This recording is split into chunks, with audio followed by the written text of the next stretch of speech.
Hello, good morning, my dear students. Good morning, good evening, good afternoon. Class 10th, 11th, 12th and BSc में ये जो chapter आपको बताए थे बहुत इम्पॉर्टेंट है हाइड्रोकार्बन। तो हाइड्रोकार्बन में हमने क्या क्या आपको बता दिए थे। एक बार जो बच्चे नए हैं उनके लिए एक बार रिपीट कर रहे हैं। हाइड्रोकार्बन में सबसे पहले मैं हाइड्रोकार्बन का डिफिनीशन बताया था, उसके मीन्स बताए थे कि हाइड्रोकार्बन मतलब क्या होता है। तो आपको हाइड्रोकार्बन के बारे में बताए थे, compound carbon and hydrogen only बोले थे, carbon and hydrogen compound only बताए थे। Compound of carbon and hydrogen only are called hydrocarbon बोले थे, मीन्स भी बताया। अब हाइड्रोकार्बन में प्रिपरेशन की बात हुई थी। प्रिपरेशन में फिर उसके बाद हम क्लासिफिकेशन आप बताए थे कि हाइड्रोकार्बन की क्लासिफिकेशन हम बताए थे कि कितने टाइप इसके होते हैं। 3 टाइप बताए थे, सेचुरेटेड, अनसेचुरेटेड, एरोमेटिक बताए थे। सेचुरेटेड के बारे में भी चर्चा की है, अनसेचुरेटेड के बारे में भी चर्चा मैंने किया था। फिर उसके सेचुरेटेड अनसेचुरेटेड के बाद आपको हम उसके केमिकल प्रॉपर्टी जो थी उसके बारे में, प्रिपरेशन हम एल्केन कैसे बनाते हैं उसके बारे में भी हम चर्चा किए थे।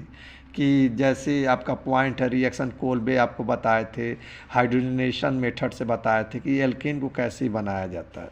मतलब हाइड्रोकार्बन है एल्केन, एल्किल फ्रॉम एल्किल से हम बताए थे, हाइड्रोजनेशन बताए थे, कार्बोक्सिलिक बताए थे, आपको कोल्बे मेथड से बोले थे। व्हाट इज मतलब जो बच्चा इसमें नया, तो आप जो वीडियो फर्स्ट है और सेकेंड इसको आप जाकर देख लेंगे। तो आते हैं हाइड्रोकार्बन में हम कोल्बे मेथड। अब इसमें आती हैं प्रॉपर्टीज। हाइड्रोकार्बन के 2 प्रॉपर्टी कितनी होती हैं? 2 होती है। एक का नाम क्या है? फिजिकल प्रॉपर्टी,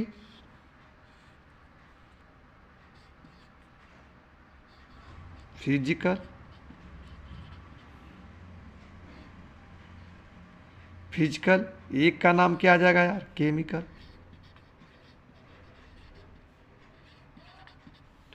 ध्यान देना, हम शॉर्ट में लिख रहे हैं। फिजिकल प्रॉपर्टी होता है और क्या होता है? Chemical property. मतलब फिजिकल प्रॉपर्टीज ऑफ एल्केन और एक है केमिकल प्रॉपर्टीज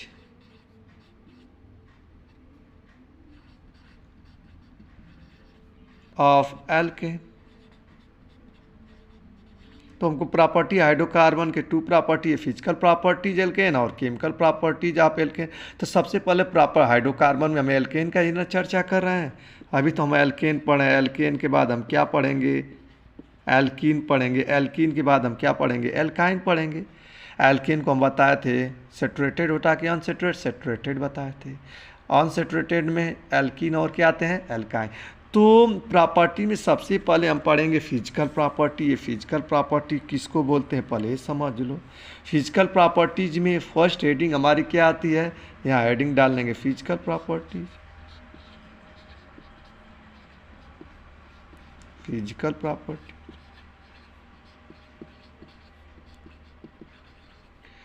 फिजिकल प्रॉपर्टीज में फर्स्ट ही आपका आता है सॉल्युबिलिटी, बहुत इंपॉर्टेंट है सॉल्युबिलिटी।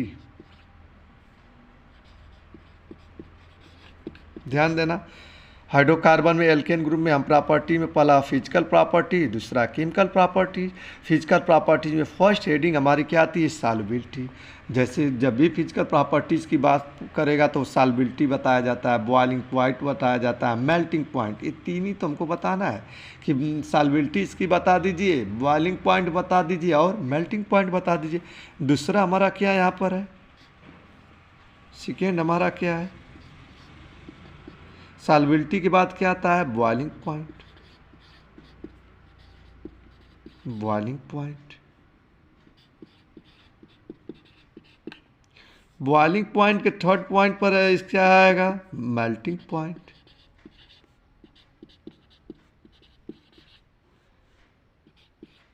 Melting point. फर्स्ट क्या था? सॉल्युबिलिटी, सेकेंड क्या था? बॉइलिंग पॉइंट, थर्ड क्या था? Melting point. तो फिजिकल प्रॉपर्टीज में तीन प्रॉपर्टीज हमको बताना है। सबसे पहले प्रॉपर्टी देखें, प्रॉपर्टी कितनी होती हैं, दो होती हैं, फिजिकल और केमिकल। आप लोग 9th क्लास से पढ़ते आ रहे हैं। फिजिकल जैसे बर्फ़ से क्या बनना, पानी, पानी से बर्फ़ बन जाएगा। दूध से क्या बनना, दही, दही से दूध बनेगा, नहीं उसको केमिकल। तो ये तो छोटी सी बात है, यहाँ पर ही हमको दिखाना। हायर क्लास में आप आ गए हैं तो फिजिकल प्रॉपर्टी की बात जब भी चर्चा करेगा हाइड्रोकार्बन में एल्केन, तो आपको सॉल्बिलिटी बताना पड़ेगा, बॉइलिंग पॉइंट बताना पड़ेगा और मेल्टिंग पॉइंट।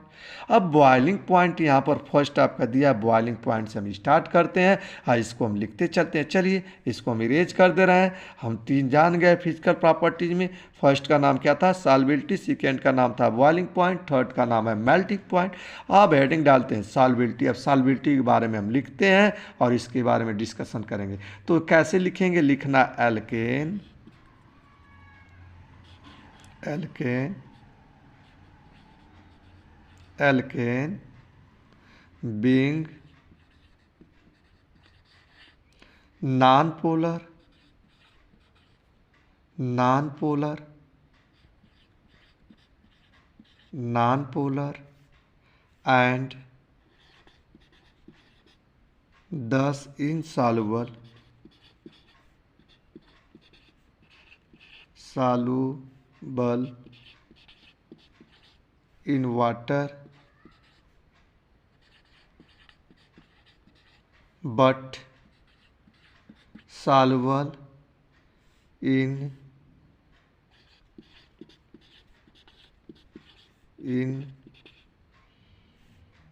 non-polar solvent।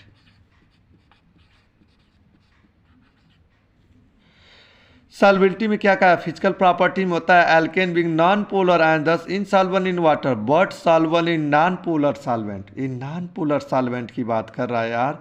ये कह रहा है कि alkane being non polar and thus in, ये वाटर में क्या होता है, दो होते हैं, एक पोलर होता है, एक क्या होता है, नॉन पोलर होता है। तो इसका चर्चा होगा, कहीं कहीं देखेंगे जो इसमें प्रॉपर्टीज में हम देखेंगे पोलर भी आएगा और नॉन पोलर भी आएगा। तो यहाँ पर एक वर्ड बोला कि alkane being non polar and thus insoluble in water but soluble in non polar solvent. Example से समझेंगे। जैसे एग्जाम्पल आपको बोल देगा कि जैसे बेंजीन है, C6H6 है, सी कार्बन टेट्राक्लोराइड भी ले सकते हैं, CCl4, चाहे ईथर है, चाहे ईथर है, ETC इसमें हम लिख सकते हैं। ये हमारे आते हैं solubility, alkane being non polar and thus insoluble in water but soluble in non polar solvent. जैसे बेंजीन हुआ, कार्बन टेट्राक्लोराइड हुआ, ईथर हुआ, ETC ईथर में होता है ROR। कार्बन टेट्राक्लोराइड को जानते हैं, C बगल में Cl।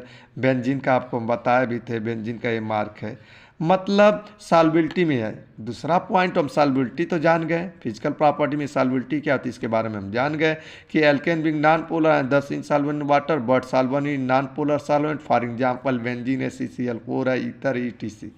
अब आते हैं सॉल्बिलिटी की बात, सेकेंड बहुत इंपॉर्टेंट पॉइंट है बॉइलिंग पॉइंट। ये बॉइलिंग पॉइंट का चर्चा जरूर करता है हाइड्रोकार्बन। जब भी प्रॉपर्टीज की बात आती है तो सॉल्बिलिटी तो डायरेक्ट सब लोग बता देते हैं, लेकिन जब बॉइलिंग पॉइंट आता है बहुत ही इंपॉर्टेंट। ये बॉइलिंग पॉइंट को कैसे जानेंगे कि किसका हाई है किसका लो है, तो इसको हम सिंपल तरीका इसका पकड़ने का मालिकुलर वेट से। जो boiling point is directly proportional to molecular weight for N L K, मतलब एल के कहने का मतलब है मेरा, कहीं हेप्टेन दे दिया, कहीं हेक्सेन दे दिया, कहीं पेंटेन दे दिया, कहीं ब्यूटेन दे देगा, पूछ देगा कि सबसे ज़्यादा बॉइलिंग पॉइंट किसकी होगी। तो इसको अभी जस्ट हमने बताया था, इसको मैं इरेज कर दे रहा हूँ। बहुत इंपॉर्टेंट जो सेकेंड पॉइंट है हाइड्रोकार्बन का, कौन सा, बॉइलिंग पॉइंट, बहुत इंपॉर्टेंट है बॉइलिंग पॉइंट। एक एक पॉइंट की चर्चा हम कर रहे हैं। बॉइलिंग पॉइंट, बॉइलिंग में डबल यल होता है, बॉइलिंग, रुक जाइए इरेज कर दे रहे हैं,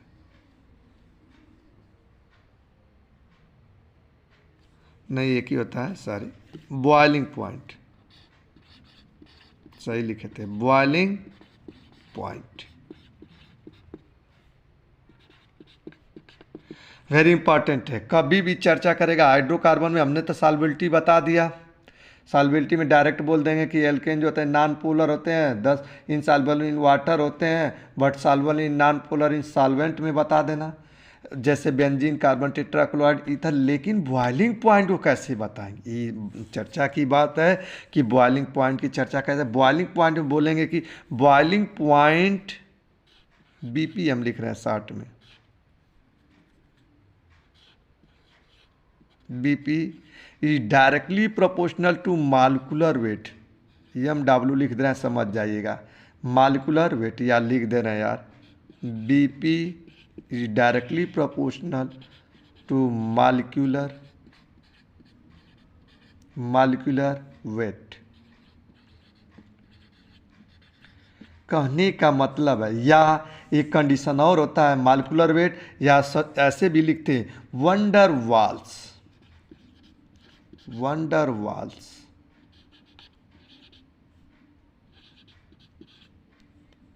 force of attraction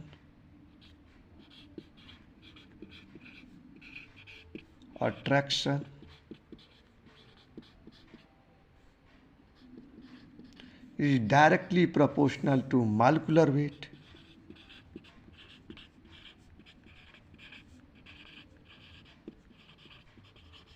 Directly proportional to surface area of molecule, surface area of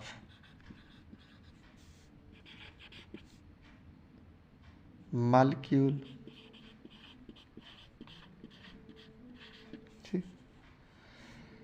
example से समझा जाए, यहाँ तो boiling point directly proportional to molecular weight, जैसे क्वेश्चन दे दिया एग्जाम्पल से समझेंगे। किससे समझेंगे? एग्जाम्पल से समझेंगे। एग्जाम्पल से समझेंगे कि जो जैसे हम दे दिए ब्यूटेन, पेंटेन, हेक्सेन,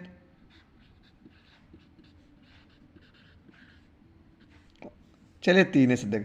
ब्यूटेन का फार्मूला क्या होता है? C4H10, पेंटेन का C5H12, हेक्सेन का C6H14। कैसे निकाल देना है फार्मूला? अभी जस्ट चर्चा हुई थी, CnH2n+2 से हम निकाले। इसमें वैल्यू पुटअप कर दो, 4 रखेंगे तो 4 2 जाए 10। देखो आगे।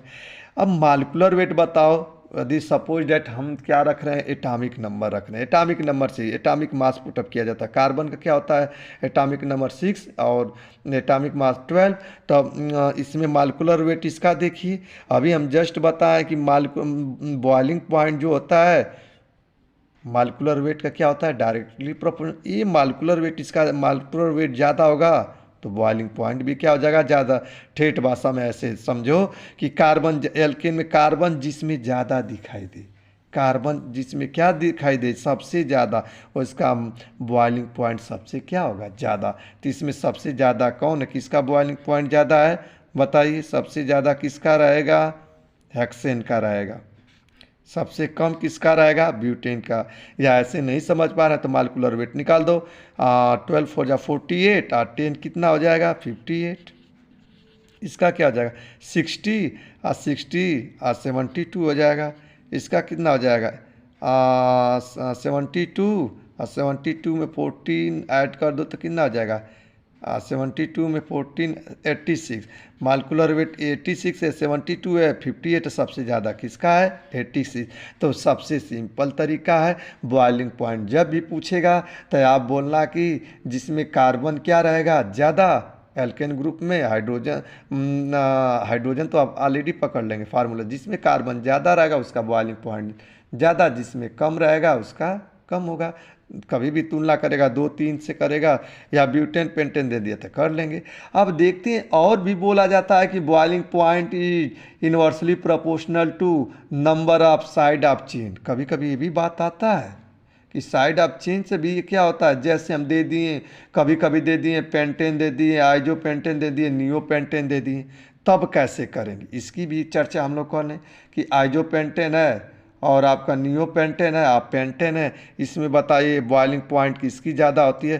तो थोड़ा सेकेंड पॉइंट पर चलते हैं। इसको हम कहें कि बॉइलिंग पॉइंट बहुत टफ है, इसका स्क्रीनशॉट ले लीजिए। हम नेक्स्ट पॉइंट पर चलते हैं। कोई क्वेश्चन लड़का कह दिया सर ऐसे तो आप डायरेक्ट बता दे रहे हैं कि ब्यूटेन हुआ, पेंटेन हुआ, एक्शन, यदि उसमें चेन लगा देगा तब कैसे निकालोगे, तब कैसे बताया जाएगा, तो उसकी चर्चा किया जाए। आइए देखा जाए एग्जाम्पल के माध्यम। जैसे इसको हम इरेज कर दे रहे हैं, क्वेश्चन दे दिया,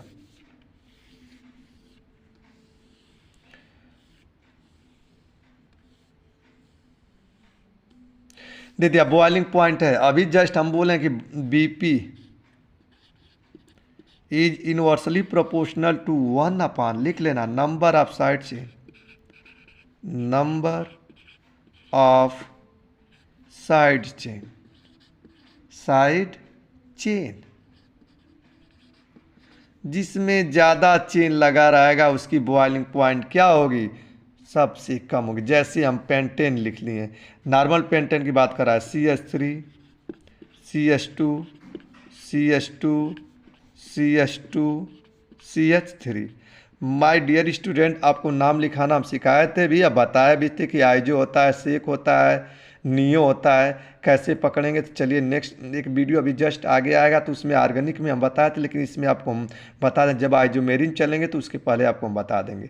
इसके एक वेरी इंपॉर्टेंट चैप्टर आइजोमेरिन में आता है। केमिकल प्रॉपर्टीज़ के बाद डायरेक्ट आपको हम आइजोमेरिन बताएंगे। आइजोमेरिन कितने टाइप होते हैं, 2 होते हैं। स्ट्रक्चरल होता है, स्टीरियो होता है। स्ट्रक्चरल के कितने टाइप होते हैं, ऑलरेडी तो 5 होते हैं, लेकिन आपके एनसीईआरटी के हिसाब से चलेंगे तो 4 है। एक का नाम है चेन, एक का नाम पोजीशन है, फंक्शनल है, मेटामेरिज्म में होता है, एक टाटामेरिज्म में होता है। और स्टीरियो आइजोमेरिज कितने टाइप होते हैं, 2 होते हैं। ज्योमेट्रिकल होता है, एक आपका होता है ऑप्टिकल। ज्योमेट्री के भी टाइप होते हैं, इस पर हम चर्चा आगे करेंगे। तो पहले तो ये समझ लें कि boiling point is inversely proportional 1 number of side chain. इसका नाम कैसे लिखेंगे, आईपीएससी नेम में हम बोले थे कि सबसे पहले क्या देखते हैं, लॉन्गेस्ट चेन देखते हैं।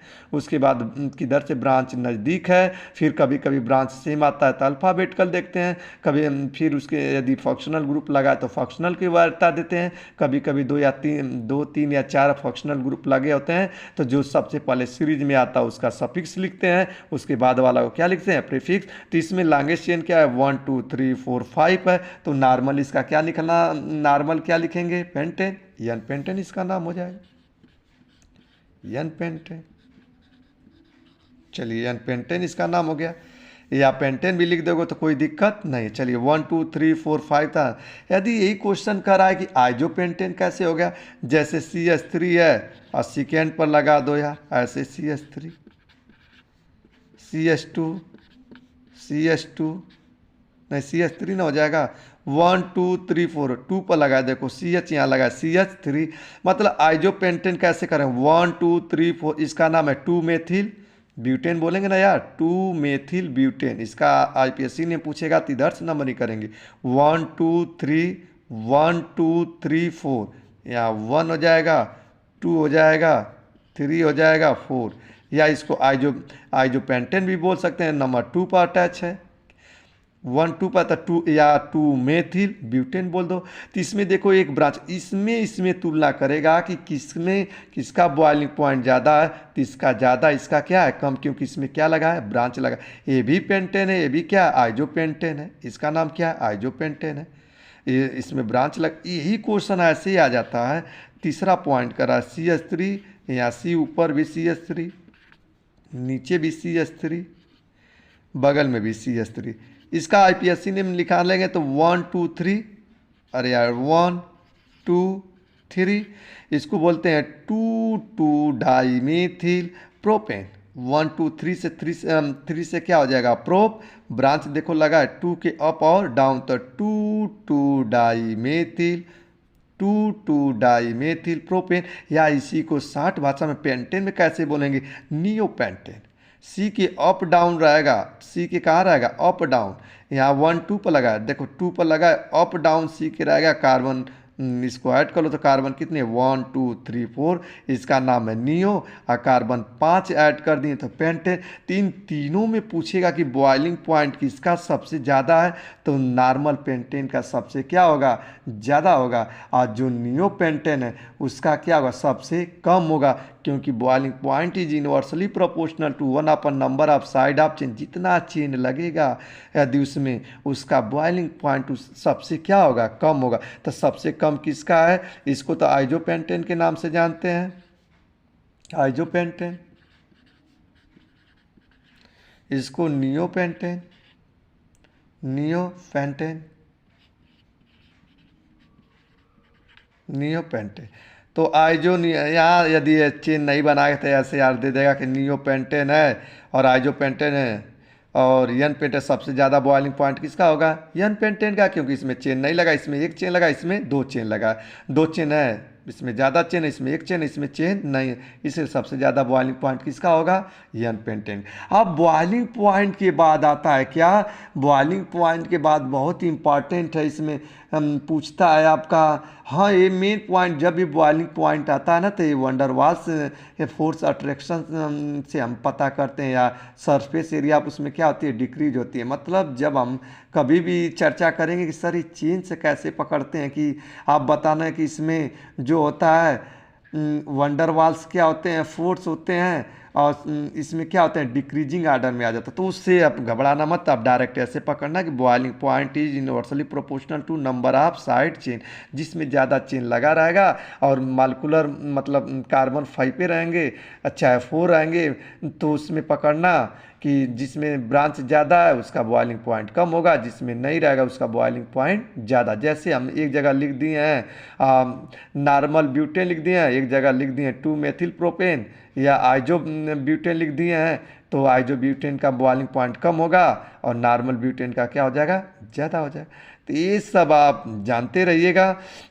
अब नेक्स्ट पॉइंट पर आते हैं, क्या पॉइंट है आपका, नेक्स्ट पॉइंट पर बॉइलिंग पॉइंट में हमने देखा सॉल्बिलिटी देखा, बॉइलिंग पॉइंट देखा, अब मेल्टिंग पॉइंट पे आते हैं। ये भी बहुत ही इंपॉर्टेंट है, मेल्टिंग पॉइंट कैसे पकड़ते हैं, इसमें तीसरा पॉइंट। आइए मेल्टिंग पॉइंट देखते हैं।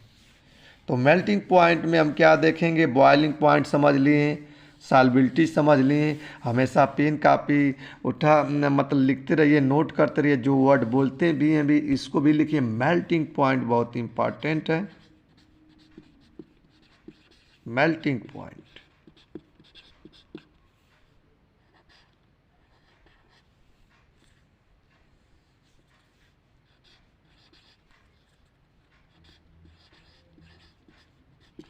मेल्टिंग मेल्टिंग पॉइंट, चलिए पकड़ लेंगे, समझ जाएंगे।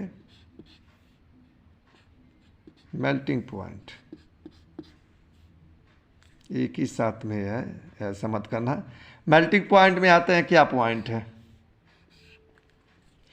मेल्टिंग पॉइंट में, सबसे पहले हम देखते हैं कि एल्केन का जो होता है रेगुलर ट्रेंड होता है। एल्केन जो होते हैं यदि इवेन नंबर है कार्बन का तो उसका मेल्टिंग पॉइंट हाई होता है, और ऑड नंबर है तो उसका मेल्टिंग पॉइंट क्या होगा, कम होगा। बहुत इंपॉर्टेंट पॉइंट है, क्वेश्चन दे दिया कि मेल्टिंग पॉइंट कैसे पकड़ते हैं, तो सिंपल लॉजिक है, जिसमें even number of carbon atom रहेगा तो उसकी हायर मेल्टिंग पॉइंट होती है, odd number of carbon atom रहता है तो उसका क्या होता है, लो होता है। कहने का मतलब हम दे दिए हैं आपको कार्बन अटैचिंग ऐसे दे दिए हैं, कितने कार्बन है वो 1 2 3 4 5 6, एक जगह दिए हैं 1 2 3 4 5 6 7, इसमें कार्बन कितना है 7 है, इसमें कार्बन कितना है 6 है। ये बताओ कौन सा नंबर है, ये कौन सा नंबर है आपका, कौन सा नंबर है, ये इवेन नंबर है, ये कौन सा नंबर है, ऑड नंबर है। तो हमेशा जो इवेन नंबर होता है एल्केन ग्रुप में उसकी मेल्टिंग पॉइंट क्या होती है, ज़्यादा होती है, और जो ऑड नंबर होता है उसका मेल्टिंग पॉइंट क्या होता है, कम होता है। इससे हमको पता है क्या चल रहा है, इसका अपोजिट हो रहा है। उसमें हम बॉइलिंग पॉइंट में देख रहे थे जिसमें कार्बन ज़्यादा था और कार्बन ज़्यादा था उसका ज़्यादा था, जिसका कार्बन कम था वो था कम था। तो यहाँ हम देख रहे हैं 6 है, यहाँ देख रहे हैं 7 7 है, तो 6 7 में बताओ ये कौन सा नंबर शो कर रहा है, ये कौन सा नंबर शो कर रहा है, ये नंबर शो कर रहा है ऑड नंबर को, ऑड नंबर ऑफ कार्बन है। और एक नहीं नहीं सॉरी, ये इवन नंबर है, एक क्या है आपका ऑड नंबर है। तो हमेशा इवन नंबर वाला क्या होगा, ज़्यादा होगा, ऑड नंबर वाला क्या होगा, कम होगा। तो मेल्टिंग पॉइंट देखते हुए बता देना कि जिसका ऑड नंबर रहेगा और जिसका इवन नंबर रहेगा, एल्केन ग्रुप दिया हो तो हमेशा इवन नंबर का जो मेल्टिंग पॉइंट होता है क्या होता है, ज़्यादा होता है। ये तो ज़्यादा खास नहीं है, डायरेक्ट बता भी देंगे, इसमें कोई दिक्कत नहीं है। तो आते हैं ये क्या, ऐसा क्यों रीज़न है कि इसमें odd number of carbon even number का कार्बन ज़्यादा हो रहा होगा। तो आप बताएंगे जो इवन कार्बन आर होते हैं ये क्लोज मतलब पैकेट क्लोजली होते हैं, ये मतलब क्रिस्टल लैटिक्स होते हैं। आप 12 लेवल में जाएंगे तो एक चैप्टर आता है सॉलिड स्टेट, वहाँ पर भी लैटिक्स वैटिक्स का वर्ड यूज किया था। आप ऐसे समझना कि जो इवन कार्बन एटम होते हैं पैक्ड क्लोजली होते हैं इन क्रिस्टल लैटिक्स में, इसलिए इनका ज़्यादा होता है। और जो ऑड नंबर है कार्बन वो मतलब उसकी अपेक्षा क्या होते हैं, ज़्यादा नहीं होते हैं क्लोजली पैक्ड, इसलिए वो कम होता है, उसका क्या होता है, ज़्यादा होता है। मेल्टिंग पॉइंट जितनी पास पास रहेंगी एटम, उनका मेल्टिंग पॉइंट क्या होता है, हाई होता है। जितने दूर रहेंगे पैकेज पर ना डिपेंड करता है। यही मीन है। मीन रीजन क्या इसमें पूछेगा तो आप कहना कि जो एटम है किसका एटम है, इवन इवन है, क्या है, ऑड है। जो एटम होते हैं इसमें जो क्या होते हैं, क्लोज पैकेट होते हैं। क्या होते हैं, क्लोज्ड पैकेट होते हैं। मतलब पैकेट जो होता है क्लोजली होता है इन क्रिस्टल लैटिक्स में। किस लैटिक्स में जी, क्रिस्टल लैटिक्स में। लिख लेना, बिकाज में करके लिख लेना, लिख लो alkane with even carbon atom और packed closely in crystal lattice, closely in crystal lattice. और इसमें वैसा नहीं होता, इसलिए इसका ज़्यादा मेल्टिंग पॉइंट, इसका क्या है, कम है। तो आपसे कभी भी कोई चर्चा करेगा कि हाइड्रोकार्बन में हमको फिजिकल प्रॉपर्टी बताइए तो 3 प्रॉपर्टियाँ बताएंगे। सॉल्युबिलिटी बताएंगे, सॉल्युबिलिटी के बाद बॉइलिंग पॉइंट बताएंगे, बॉइलिंग पॉइंट के बाद क्या बताएंगे, मेल्टिंग पॉइंट। अब आते हैं केमिकल प्रॉपर्टीज पर चलते हैं। केमिकल प्रॉपर्टीज में सबसे पहले हम कंबसन रिएक्शन पढ़ते हैं। कौन सा रिएक्शन, कंबसन रिएक्शन। आइए देखते हैं कंबसन रिएक्शन क्या होता है। अब तक हमने फिजिकल प्रॉपर्टीज़ के बारे में चर्चा की, अब आते हैं chemical properties of alkene. Chemical properties में आपको बताया जाएगा कंबसन, सब्स्टिट्यूशन, बहुत से प्रोसेस है। सबसे पहले हम कंबसन की बात करेंगे। किसकी बात करेंगे, कंबसन। तो आइए कंबसन में देखते हैं क्या होता है। कंबसन, चलिए कंबसन देखते हैं, कंबसन की चर्चा भी करें। ये पहले कंबसन बताइए क्या होता है। आप ये 10 में पढ़े भी थे यार, ये 11th में भी आ गया। हम टॉपिक 11th का सीरियल वाइज चल रहे हैं, ये 10 में भी है, कंबसन में पढ़े होंगे। When hydrocarbon react with air, hydrocarbon जब किसके साथ रिएक्ट करता है, एयर के साथ, तो carbon dioxide plus water plus heat होता है यार। तो वही तो रिएक्शन यहाँ पर भी शो करना है। आप बोलेंगे इसी को एक भाषा और नाम से जाना जाता है, कंबसन को बोला जाता है कंप्लीट ऑक्सीडेशन। कभी कभी आता है कंप्लीट होता है इनकम्प्लीट, एक कंप्लीट ऑक्सीडेशन होता है। कंप्लीट ऑक्सीडेशन का मतलब ये बर्न रेडली होगा विद नॉन लूमिनियस। एक लूमिनियस होता है, एक क्या होता है, नॉन लूमिनियस होता है। लूमिनियस फ्लेम होता है और नॉन लूमिनियस फ्लेम होता है। प्रेजेंस ऑफ एयर ऑक्सीजन, उस समय CO2 और वाटर करेगा विथ इवोल्यूशन ऑफ हीट, उसी को हम क्या बोलते हैं, कंप्लीट ऑक्सीडेशन या कंबसन। तो चलिए लिखिए, इसको लिखेंगे कैसे, या ठेठ भाषा में आप NCERT का देखेंगे तो उसमें लिखा है कंबसन का, alkane are heating in the presence of air or dioxygen are completely oxidize to carbon dioxide and water with the evolution of large amount of heat are called combustion. उस तरह भी लिख सकते हैं, NCERT में दिया है। हाइड्रोकार्बन जब एयर के साथ रिएक्ट होता है तो carbon dioxide plus water plus क्या देता है, लार्ज अमाउंट ऑफ क्या देता है, evolution of large amount of heat देता है, तो उसी को हम क्या बोलते हैं, कंबसन। तो चलिए हम लिखते हैं, कैसे लिखेंगे, तो लिखो अपने भाषा में कैसे लिखा जाएगा, वो तो NCERT से भी लिख सकते हैं, या ऐसे लिखो burn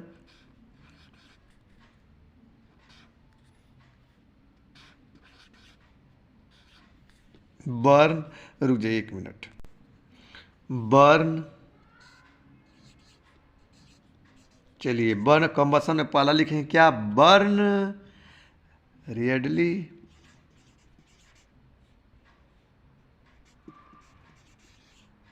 with non-luminous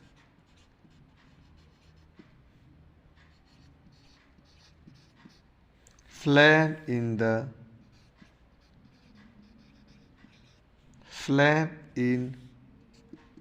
presence of air or oxygen to give carbon dioxide and water with the evolution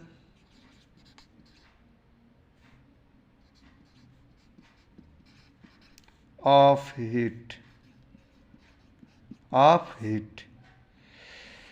example से समझे, या ऐसे भी है, या कंबसन डायरेक्ट शॉर्ट में बोल देना कि alkane are heating in the presence of air और डाई ऑक्सीजन और completely oxidize to carbon dioxide and water with the evolution of large amount of heat are called combustion reaction. NCERT में भी दिया या ऐसे भी लिखना, बात क्या है एक ही। अब एग्जाम्पल से समझेंगे तब समझ में आएगा। एग्जाम्पल इसका क्या है, जैसे हाइड्रोकार्बन को किसके साथ रिएक्ट करना है, ऑक्सीजन की ट्रिक देख लो माय डियर स्टूडेंट। ये भी गैस है, मेथेन है, ये भी क्या है, गैस है। हम बताए थे गैस बगल में लिखा जाता है, यहाँ पर जी लिख देना, यहाँ पर जी लिखना, गैस गैस लिख। तो चलो स्पेस नहीं है तो हम नीचे दिखा रहे हैं। मेथेन भी गैस है, ऑक्सीजन भी गैस है। जहाँ CHO देखना है डायरेक्ट लिख देना, CO2 + H2O यहाँ पर लिखना है, CO2 + H2O। मतलब हाइड्रोकार्बन को ऑक्सीजन के साथ रिएक्ट किए तो हमारा क्या बन गया, CO2 + H2O। और ये जो CO2 है एक गैस में होता है, एक किस में होता है, लिक्विड में होता है। अब बात आती है प्लस हीट होता है, इसमें हीट कितना दिखाया जाता है, ये हीट जो होती है माना जाता है कि -890 किलो जूल मोल इनवर्स। आपकी एनसीईआरटी में दिया भी है, हीट इसमें पूछता है तो वो आप जान जाइए कि CH4 + O2 है, CO2 + H2O प्लस क्या होगा, लार्ज अमाउंट ऑफ क्या रहेगी, हीट रहेगी। मतलब -890 kg मोल इनवर्स इसमें दिया है। और भी आ जाता है, ये जितने कार्बन बढ़ेगा, यहाँ तो CH4 है, आगे यदि दे दिए C4H10 आ जाएगा तो इससे और क्या हो जाएगा ज़्यादा। मतलब लार्ज अमाउंट जितने कार्बन हाइड्रोकार्बन बढ़ाएंगे उतना ही जो इवोल्यूशन ऑफ गैस है उसमें जो हीट है सबसे क्या हो जाएगा, ज़्यादा हो जाता है। विद इवोल्यूशन ऑफ हीट लिखे हैं यार, इसमें जानते रहिएगा कि जो आपका मेन पॉइंट होता है अमाउंट ऑफ हीट क्या होना चाहिए, लार्ज होना चाहिए यार। नहीं है तो आप समझ जाना कि इवोल्यूशन आप जो आपको यहाँ कर रहे हैं आप हीट का, ये लार्ज अमाउंट ऑफ हीट होना चाहिए। यहाँ नहीं लिखे तो आप समझिए कि हीट क्या होती है, लार्ज। तो यहाँ CH4 + O2 को हम रिएक्ट किए तो CO2 + क्या आ जाएगा, H2O + हीट आ जाएगा। हाँ ये आपका देखेंगे एनसीईआरटी में दिया भी है। तो इसको आप जैसे पॉइंट ब्रैकेट में कर दे देता है कि डेल्टा H = -VE दे दिया। इसके बारे में भी हम क्या करेंगे, चर्चा करेंगे कि डेल्टा H = -VE क्या है, क्यों माइनस है, क्यों नहीं प्लस हुआ, इसका चर्चा करेंगे। पहले तो ये देखो, और इसका ट्रिक होता है बैलेंस कैसे किया जाए, बैलेंस कैसे किया जाए। पहले तो वो देख लो, CH4 + O2 है, इसमें कार्बन 1 है, यहाँ भी 1, हाइड्रोजन कितना है 4, यहाँ 2 रख दो यार, यहाँ पर भी 4 हो गया, यहाँ पर भी 4 हो गया, यहाँ भी 4 हो गया। ऑक्सीजन कितना हो जा रहा है 2 2 4 2, यहाँ पर रख दो। इसका जनरल फार्मूला है कैसे इसको डायरेक्ट बैलेंस किया जाए। इसका सिंपल ट्रिक देखो, ये ट्रिक भी कितने लोग बोलते हैं, चलो हमें लॉजिक है एनसीईआरटी में दिया भी है कि कैसे डायरेक्ट इसको पुटअप किया जाए। जहाँ पर दे दिया CnH2n + 2 प्लस इसका ट्रिक है यही लिख लेना my dear student, 3n + 1 by क्या हो जाएगा 2, यहाँ क्या हो जाएगा O2, एरो का मार्क NCO2 प्लस क्या हो जाएगा N + 1 H2O H2O। अब प्लस कहीं कहीं क्यू दे दिया है, हीट है, समझ जाओ यार, प्लस क्यू ये हीट को बता रहे हैं, यहाँ प्लस हीट है, समझ जाइएगा। चलिए आइए यहाँ बैलेंस किसी को देख लें, बताओ कार्बन की जगह कितना है, 1 है तो 1 यहाँ रख दो, देखो 1 रख दिए, 2 2 2 1 जा 2 2 2 4 हो गया, यहाँ C4 मिल गया, CH4 मिल गया कि नहीं, देखो इसी को हम चेक करें सही है कि गलत। यहाँ कार्बन 1 है तो यन 1 1 रख दिए, 4 हो गया, प्लस यन की जगह 1 रखना, 3 1 कितना हो जाएगा 4, 4 में 2 से डिवाइड करेंगे तो 2, O2 आ गया।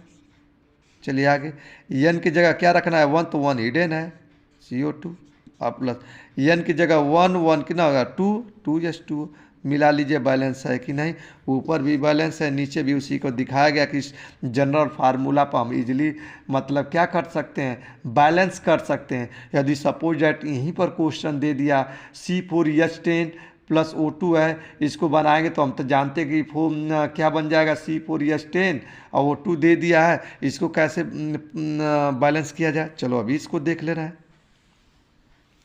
यहाँ पर दे दिया, यहाँ इरेज कर दे रहे हैं, देखते रहिए।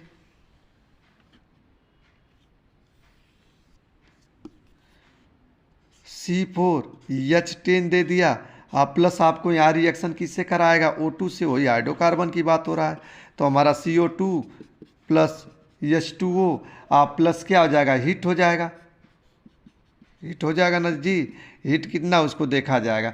यहाँ पर तो बात आती रहेगी, तो मेन हमको बैलेंस पहले सीख लें, बैलेंस कैसे करना है। अब बताओ कार्बन 4 है, 4 रख दो, चलो C4 हो गया, H10 भी हो गया, प्लस यहाँ क्या हो जाएगा 4 रखना है, यानी कि 4 में 3 का मल्टीप्लाई करेंगे तो कितना आ जाएगा बताओ, 4 में 3 का 12, 12 1 13/2, O2 हो जाएगा। इधर आ जाओ, एन की जगह 4 रखना है, 4CO2 प्लस 4 1 कितना हो जाएगा 5PS2। अब बैलेंस किया जाए, यहाँ पर ये पुटअप कर दो, यहाँ 5 हो जाएगा, यहाँ क्या हो जाएगा 4 हो जाएगा, यहाँ पर क्या हो जाएगा 13/2 हो जाएगा। अब बैलेंस किया जाए, बैलेंस है कि नहीं, चलो कार्बन 4 कार्बन 4, ऑक्सीजन 2 से 2 क्या हुआ कैंसल, तो 13 ऑक्सीजन होना चाहिए, तो 4 2 जा 8, 5 1 जा 5, 4 8 और 5 13 सही है। हाइड्रोजन 10 है, यहाँ भी 10 है, तो ये जनरल फार्मूला जितना कार्बन आएगा आप इजीली क्या कर सकते हैं, बैलेंस करते हैं। माय डियर स्टूडेंट, वीडियो बहुत लंग हो रहा है, कंबसन के बाद हम आपको चलते हैं सब्स्टिट्यूशन रिएक्शन में। सब्स्टिट्यूशन रिएक्शन में क्या होते हैं, 1 or more hydrogen atom alkane can be replace by halogen, मतलब हेलोजन चाहे नाइट्रो ग्रुप हो चाहे सल्फोनिक एसिड हो, मतलब किसी के माध्यम से क्या होते हैं उसको हम क्या कर देते हैं, डिस्प्लेस कर दें, मतलब रिप्लेस कर देते हैं वहाँ से हाइड्रोजन को। जैसे देखते हैं सब्स्टिट्यूशन रिएक्शन में मेन आपका हमारा कौन सा मेथड पहले होता है, हैलोजनेशन मेथड।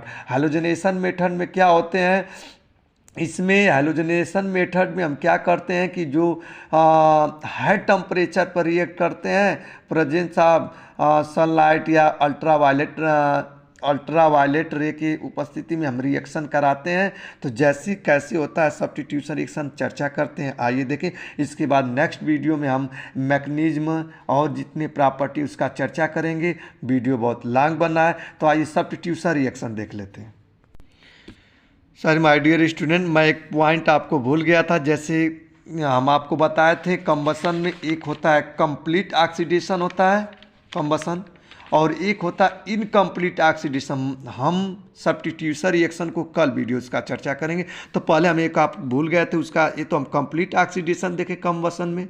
अब इनकम्प्लीट में देख लीजिए ये, इसके बाद हम सब्स्टिट्यूशन रिएक्शन के बारे में कल पढ़ेंगे। जैसे आप 10 में पढ़े होंगे कि CH4 + Cl2 है, उसको बना देते हैं CH3Cl + CHCl, फिर CH3Cl को Cl2 से हम रिएक्शन कराते हैं। तो हम ये आपका टॉपिक 10 में कार्बनिक कंपाउंड रिएक्शन में सब्स्टिट्यूशन है, उसके बारे में भी हम चर्चा करेंगे। तो पहले देख ली इनकम्प्लीट ऑक्सीडेशन क्या होता है। इनकम्प्लीट, इन यार रहेगा यार, इन देखो इनकम्प्लीट, वीडियो बहुत लॉन्ग बना इसलिए मैं फास्ट पढ़ा रहा हूँ थोड़ा। ऑक्सीडेशन, इनकम्प्लीट ऑक्सीडेशन में क्या होते हैं, लिख लीजिए। ऑक्सीडेशन के बारे में बताया तो adding of oxygen, removal of hydrogen, यही तो होता है यार। जैसे CuO प्लस H2 बन जाएगा, Cu प्लस H2O, ऑक्सीजन वहाँ पर रिमूवर है, यहाँ पर रिडक्शन भी होता है और क्या होता है, ऑक्सीडेशन भी होता है। तो यहाँ पर इनकम्प्लीट ऑक्सीडेशन में कैसे जाने, इसका लिख लीजिए, इन लिमिट सप्लाई, लिख लीजिए, in limited supply of air gives carbon black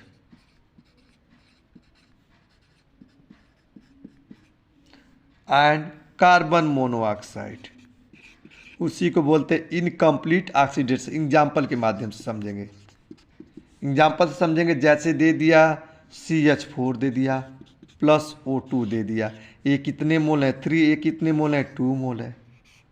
तो इसको हम क्या करेंगे, रिएक्ट करेंगे तो हमारा कार्बन मोनोऑक्साइड प्लस क्या बन जाएगा H2O, ये क्या बन जाएगा 4, ये कितना हो जाएगा 2 हो जाएगा। बैलेंस करके देख लेना, कार्बन 2 है 2 हो गया, ऑक्सीजन 6 है 6 है, यहाँ 2 यहाँ 6 हो जाएगा। ऑक्सीजन हाइड्रोजन कितने 8, यहाँ भी 8 है।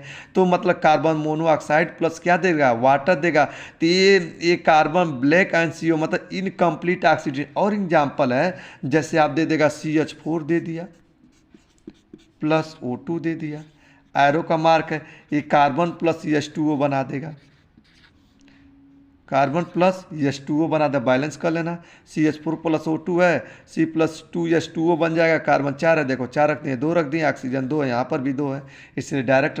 ये जो कार्बन है इसी को हम बोलते हैं सी ब्लैक के नाम से जाना जाता है। इसका यूज कहाँ करते हैं, पूछता है कि ये जो प्रोसेस है प्रिंटिंग इंक, जो प्रिंटेड किया जाता है, इंक में जो प्रिंटिंग होता है ना इंक, उसी में इसका क्या किया जाता है, यूज कर दिया जाता है। इसी को बोलते हैं सी ब्लैक। इसका यूज कहाँ करते हैं, प्रिंटिंग इंक में करते हैं।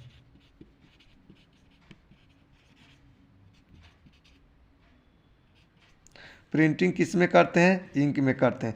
तो माय डियर स्टूडेंट, आपसे क्वेश्चन कोई पूछेगा, कभी भी पूछेगा, तो आप डायरेक्ट ये बताते चलिएगा। क्या बताते चलेंगे, आप बताएंगे कि जैसे CH4 प्लस O2 था, तो हमने देखा स्टार्टिंग में देखा CH4 प्लस O2 था, तो कार्बन डाइऑक्साइड प्लस वाटर बना दिए, तो हमारा कौन सा रिएक्शन था, कंप्लीट ऑक्सीडेशन में आया था। उसमें हमने देखा नॉन लुमिनियस फ्लेम था, जो भी हम पीछे बैक करके देख लेंगे। इनकम्प्लीट ऑक्सीडेशन में हमने देखा इन लिमिट में supply of air give carbon black देता है और कार्बन मोनोऑक्साइड देता है, तो उसको हम क्या बोलते हैं, इनकम्प्लीट ऑक्सीडेशन। जैसे for example CH4 plus O2 है, तो CO प्लस H2O, और CH4 प्लस O2 था, तो यहाँ कार्बन प्लस 2H2, ये सी ब्लैक है, इसका कार्बन ब्लैक, इसका प्रिंटिंग इंक में क्या किया जाता है, यूज किया जाता है। तो नेक्स्ट वीडियो में हम केमिकल प्रॉपर्टीज का सब्स्टिट्यूशन रिएक्शन के बारे में चर्चा करेंगे। तो good night, bye, thanks for watching video. और लास्ट में बोल रहे हैं कि जो बच्चे, ये जो वीडियो है ये 11th क्लास के लिए भी इम्पॉर्टेंट है, 12 में भी इम्पॉर्टेंट है, 10 में भी इम्पॉर्टेंट, नीट IIT में जो तैयारी करता बच्चा उसके लिए भी क्या है, इम्पॉर्टेंट है। और BSc के लिए तो कंपलसरी आपको बताते चैप्टर भी है। तो thank you for watching video.